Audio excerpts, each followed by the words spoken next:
누가복음 18장 7절 말씀, 하물며 하나님께서 그 밤낮 부르짖는 택하신 자들의 원한을 풀어주지 아니하시겠느냐, 그들에게 오래 참으시겠느냐.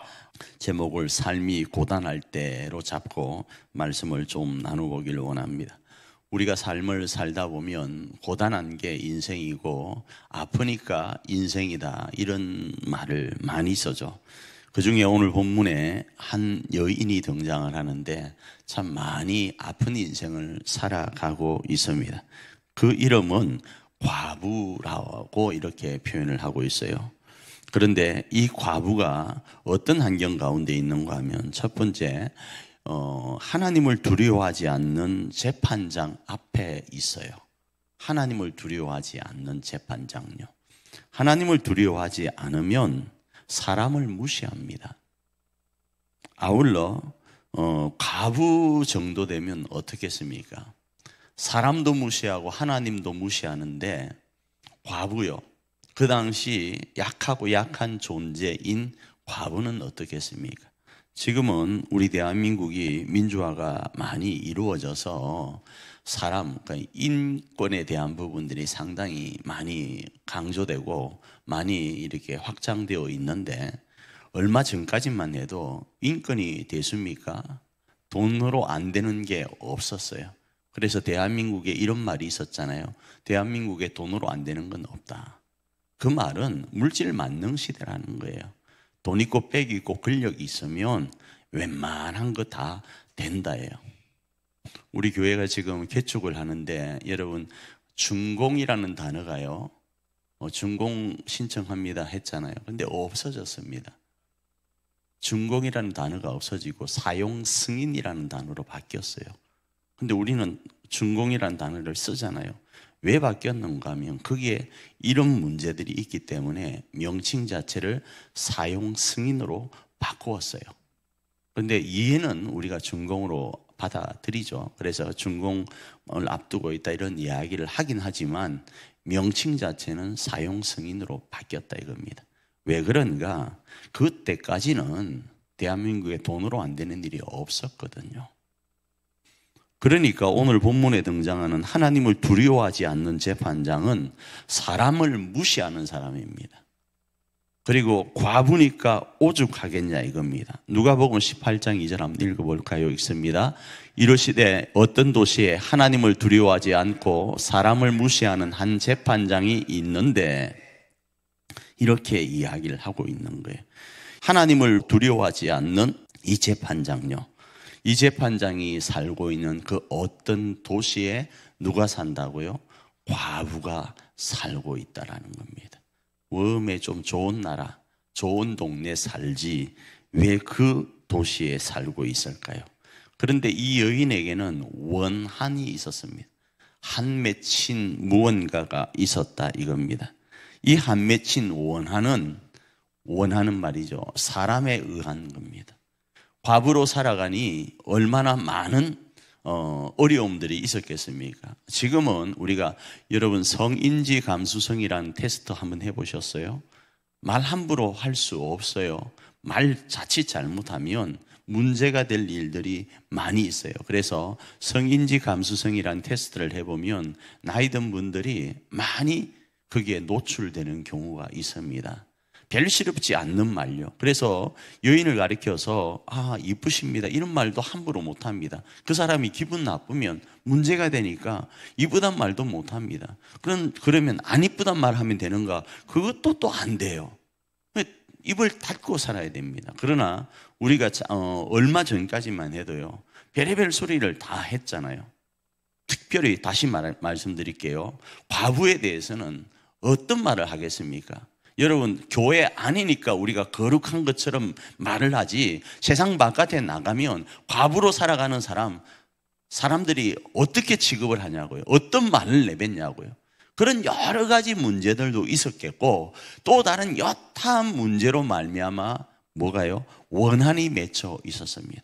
그 원한이 이 여인으로 살아가지 못하게 할 정도의 원한이었는데, 그 원한을 갚아주도록 임명을 받은 재판장이 하나님을 두려워하지 않는 거예요. 사람을 무시하는 재판장인 거예요. 그러니 이 과부의 원한은 뒷전이지 않겠습니까? 그런 삶을 살고 있었다 이겁니다. 누가복음 18장 3절 한번 볼까요? 읽습니다. 그 도시에 한 과부가 있어 자주 그에게 가서 내 원수에 대한 나의 원한을 풀어주소서 하되, 이 재판장이 하나님을 두려워하지 않고 사람을 무시하는 이 재판장이 한 과부의 원한을 풀어줄까요? 풀어주지 않을까요? 풀어주지 않을까요? 지금은요, 풀어주질 않습니다. 아까 말씀드렸잖아요. 하나님도 두려워하지 않고 조금 사는 사람들도 무시하는데 과부는 오죽하겠냐 이겁니다. 자, 이 부분에서 하나님께서는 그런 삶이 고단한 가운데 있을 때 해결점이 뭔지를 오늘 본문을 통해서 말씀을 하시는데, 그 방법을 항상이라는 단어로 표현을 하고 있어요. 이 지금 재판장의 이야기는 하나님께 기도하는 내용을 설명하기 위한 예입니다. 재판장으로 마음을 빼앗기지 말고 하나님 앞에 기도하는 모습에 대한 이야기를 하려고 하는 거예요. 그런데 그 재판장에게 이 과부가 그 원한을 해결받는 모습을 보니까 항상이라는 단어가 연결되더라 이겁니다. 어떻게 해요? 조금 전에 말씀드렸잖아요. 그 도시에 과부가 있는데 자주 가서 내 원수에 대한 원한을 갚아주소서, 풀어주소서 하는데도 무시하는데 계속적이고 반복적으로 이 여인은 재판장에게 가서 원한을 풀어달라 이야기를 한다 이겁니다. 그래서 항상이라는 이 단어 안에는 원한 맺힌 사람처럼 하나님 앞에 기도해야 된다가 포함되어 있는 거예요. 원한 맺힌 건요, 그거 해결하지 않으면 마음에 병이 생겨서 인생을 살아갈 수가 없어요. 그 원한 안 풀어줘도 살만한 사람들은 그걸 원한이라고 하질 않는다고요. 그냥 마음 아프고 나에게 조금 상처가 있다 이 정도지 온열의 서리가 내릴 정도의 원한이라고 하지 않는다 이겁니다. 한국 교회가 이전에요, 우리 대한민국의 한국 교회가 부흥한 이유가 뭐죠? 마음에 원한 맺힌 게 많아서 그 원한을 하나님 앞에 풀어달라고 밤낮으로 기도함으로 인해서 그 기도가 하나님 앞에 응답됨으로 교회가 부흥했다 이겁니다. 그런데 지금은요, 마음이 힘든 건 있죠. 삶이 고단한 것 있죠. 그런데 원한까지 가지 않는 거예요. 그냥 안 들어줘도 그냥 사는데 특별히 지장 없고 새끼 밥 먹고 옷 입고 자고 사는데 지장 없다 생각하니까 들어줘도 그만, 안 들어줘도 그만하면서 살아가니 기도할 이유가 있겠습니까? 한두 번은 기도하겠죠. 그런데 그 한두 번의 기도가 아니고 항상 기도하는, 원한 맺힌 이가 반복적이고 지속적으로 그 원한이 풀어지지 않으면 안 된다는 그 간절함을 담아서 기도하는 사람이 그렇게 많지 않다라는 거예요. 그래서 제가 여러분에게 이런 질문을 한번 한 적이 있습니다. 송구영신 예배 때 기도 제목을 내요. 뭘 냈는지 아십니까? 저는 코팅해가지고 가지고 있으니까 여러분의 기도 제목을 알아요. 근데 정작 본인들은 그 기도 제목을 까먹었어. 그건 간절한 게 아니에요. 그렇잖아요. 올해 지금 응답이 되었는지 안 되었는지 없어. 수요일날 그런 말씀을 드렸죠. 수요일날 하나님이 역사하시면 예물로 나아가요. 보편적으로. 그죠? 자, 그런데 이게 응답이 돼야 예물로 나아가든 감사로 나아가든 찬양으로 나아가는데 기도 제목이 생각이 안 나. 송구인 영신 예배 때 그 밤에, 남들 다 자는 그 밤에 와서 목사님을 괴롭히면서 기도 받았는데 본인들은 정작 그 기도 제목이 생각이 안 나. 그건 간절함이 없다 이렇게 이해할 수도 있다 이겁니다. 그 해결을 위해서 밤낮으로 1년 내도록 기도했는가? 기도하지 않아도 살만 했다 이렇게 생각할 수 있습니다. 자, 두 번째로는 항상이고, 항상 기도하는 이유가 뭔지 아십니까? 안 들어주니까 항상 하는 거예요. 한 번 딱 기도했는데 응답이 되면 왜 항상 합니까? 한 번 기도하면 응답됐으면 땡이지. 안 들어지니까 나는 원한이 맺혀 있는데 하나님께 부러지졌는데 하나님이 응답을 안 하는 거예요. 응답을 안 하니까 또 나가는 거예요. 불의한 재판관이, 하나님을 두려워하지 않는 이 재판관이 사람도 무시하고 과부도 무시하는데 왜 이 과부가 그 불의한 재판관에게 항상 가서 계속적으로 할까요? 그건요, 안 들어주니까요.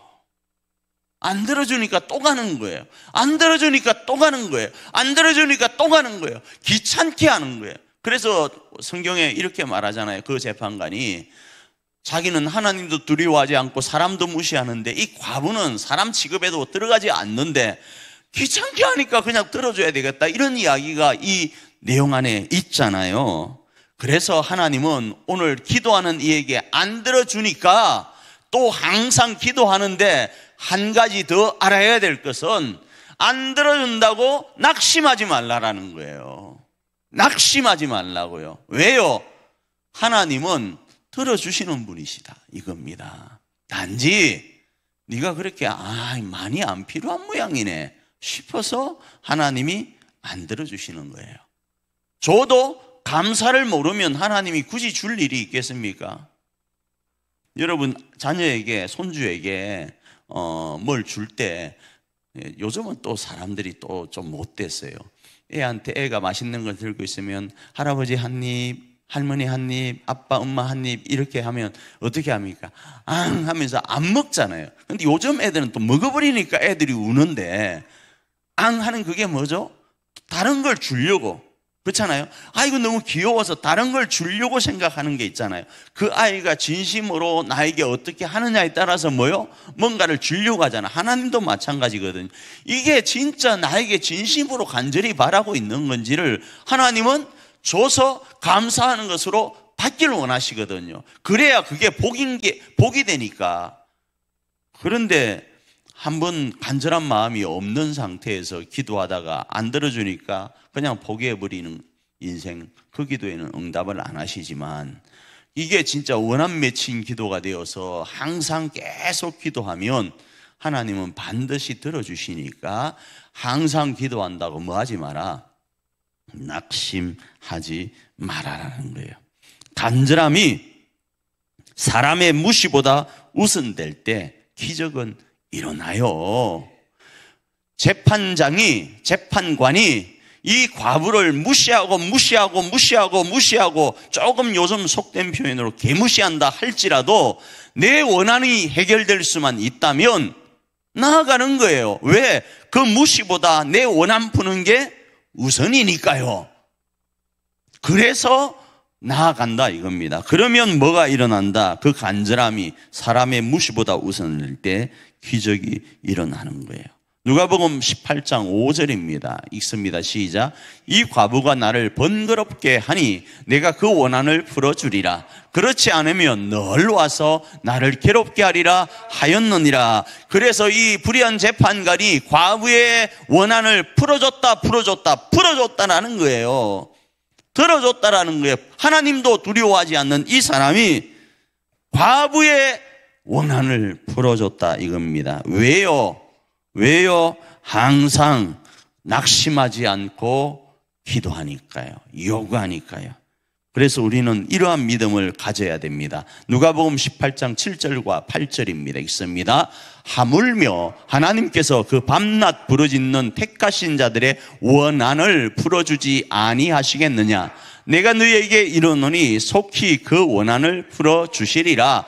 그러나 인자가 올 때에 세상에서 믿음을 보겠느냐 하시니라. 이렇게 말씀을 하시는 거예요. 하나님은 부르짖음을 들으세요. 하나님은 원한을 풀어주세요. 그러니 어떻게 해야 된다? 이 믿음을 가지고 하나님 앞에 항상 기도해야 되는 거예요. 낙심하지 않고 기도하면 하나님이 응답하신다를 부여잡고 오늘도 승리하는 저와 여러분 되기를 축복합니다.